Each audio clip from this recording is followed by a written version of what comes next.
여러분 안녕하십니까? 서재에서 전하는 말씀에 오신 것을 우리 주님의 이름으로 환영합니다. 저는 이 시간에 말씀을 맡은 호주 멜번에 사는 남기영 목사라고 합니다. 이 서재에서 전하는 말씀은 매주 일요일 저녁 8시에 여러분과 같이 말씀을 묵상해 보려고 마련한 시간입니다. 오늘은 그 첫 번째 시간이 되겠습니다. 그래서 말씀을 전하기 전에 이 시간을 맡은 저에 대하여 몇 말씀 드리는 것이 예의에 맞는 일일 것 같아서 그렇게 하도록 하겠습니다. 저는 1971년에 호주로 이민을 와서 지난 50년 동안 호주 멜번에서 살고 있는 사람입니다.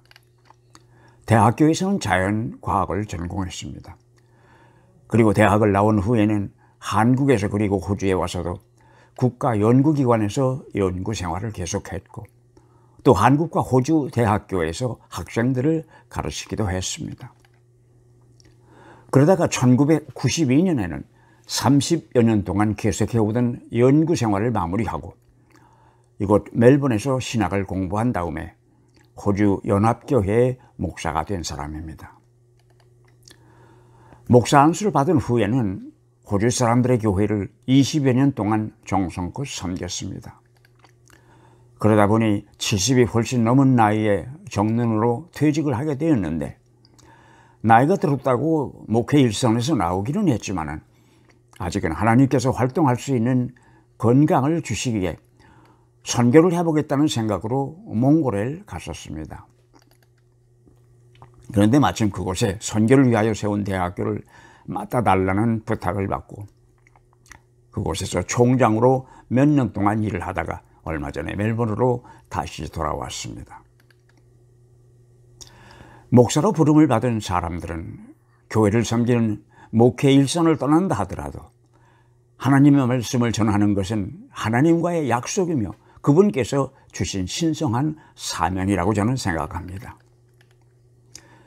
그래서 아직은 기력이 남아있으니 인터넷을 통하여서라도 예수께서 우리들에게 전하여 주신 하나님의 속마음을 말씀을 사모하는 여러분과 함께 묵상해 보려고 이 자리를 마련한 것입니다. 앞으로 많은 분들의 참여와 기도를 부탁드리겠습니다. 오늘은 그 첫 번째 시간입니다. 그래서 우선 교회가 무엇인가라는 원론적인 물음을 앞에 놓고 여러분과 같이 생각해 보려고 합니다. 제가 이렇게 말씀을 드리면 어떤 분은 예수 믿는 사람이 교회가 무엇인지도 모르는 사람이 있겠느냐고 반문하실지도 모르겠습니다. 하기야 잘못 알고 있는 것도 아는 것은 아는 것이니 그런 생각이 아주 틀렸다고만은 할 수 없을 것 같습니다. 1970년대 초 우리가 처음 호주에 왔을 때 저는 이곳에서 아주 인상 깊게 보았던 광고가 하나 있었습니다. 잘 나오던 텔레비전의 화면이 갑자기 먹통이 됐더니 고요한 가운데 서너 쌍의 눈만 그 먹통이 된 텔레비전 화면 속에서 껌뻑이고 있었습니다. 아마 그런 상태가 한 2, 3초 동안 계속되었을 겁니다. 그러더니 전등불을 켜는 스위치 소리가 짤깍하고 나면서 화면은 다시 환하게 원상으로 복구가 되었습니다. 그러면서 Church is people. 교회는 사람들입니다 라는 너레이션이 조용히 들려왔습니다. 교회에서 만든 교육용 프로그램 같았습니다. 그때 우리는 호주에서 온 지가 얼마 되지를 않았던 때여서 그랬겠지만 그 광고가 폭이나 인상적이었습니다. 우리가 사용하는 교회라고 하는 단어 속에는 크게 두 가지의 의미가 포함되어 있습니다. 그 하나는 예배를 드리기 위하여 사용하는 건물을 때로 우리는 교회라고 부릅니다. 말하자면 주일날 교회를 간다든지 목사님이 교회에서 그렇게 말씀하셨다고 할 때에 그 교회는 그런 의미의 교회입니다. 그리고 두 번째 의미는 Church is people. 교회는 사람들입니다라고 할 때처럼 예수를 믿는 사람들의 모임을 교회라고 부르는 경우입니다. 이 경우에는 교회가 믿는 사람들을 총칭하는 집합 명사가 되기도 합니다. 영어에서도 church라고 할 때는 이 두 가지 의미를 모두 포함하고 있습니다. 그러나 우리말에서 예배드리는 건물을 꼬집어서 말하려고 할 때는 예배당이라는 단어를 사용하기도 합니다. 영어를 사용하는 사람들도 예배드리는 건물을 교회 다른 건물과 구별할 필요가 있을 때에는 sanctuary라고 하는 단어를 사용합니다. 이것은 신성한 곳 또는 성스러운 장소라는 의미를 갖는 보통 명사입니다. 그러니 믿는 사람들의 모임이 바로 교회인 것입니다. 비록 웅장한 예배당이 없다 하더라도 믿는 사람들의 한 마음으로 모이면 그게 바로 교회인 것입니다. 그런데 간혹가다 예배당을 성전이라고 부르는 분들이 있습니다. 그렇게 부르는 것이 혹시라도 예배당 건축 헌금을 모으는데 도움이 될 수 있을지는 몰라도 옳은 명칭은 아니라는 것이 저의 생각입니다. 왜냐하면 성전은 예루살렘에 언약궤를 모셔두었던 그 건물을 두고 하는 말이기 때문입니다. 그러니 중요한 것은 church is people. 교회는 건물이라기보다는 사람들 내지는 사람들의 모임이라는 것입니다. 그렇다면 교회를 구성하고 있는 사람들은 어떠한 사람들입니까? 제가 보기에 예수께서 전하여 주시는 하나님의 뜻을 따라서 살아보려고 단단히 마음먹은 사람들의 모임이라고 할 수 있을 것입니다. 그러니 교회란 예수의 생각대로 살기를 소망하며 노력하는 사람들의 모임입니다.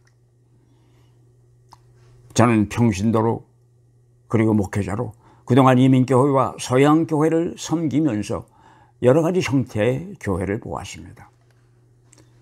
그러면서 세상에 있는 교회들은 그렇게 고상한 표현 말고도 붙여줄 수 있는 이름이 우리가 생각보다 훨씬 더 많다는 사실을 알게 되면서 공연히 슬픈 마음이 들었습니다.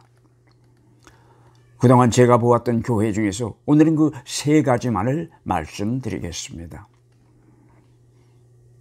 첫 번째 종류의 교회는 소셜 클럽의 역할을 주된 업무로 하는 교회였습니다. 초창기의 이민교회나 쇠퇴해가는 서양교회에서 쉽게 찾아볼 수 있는 유형의 교회입니다.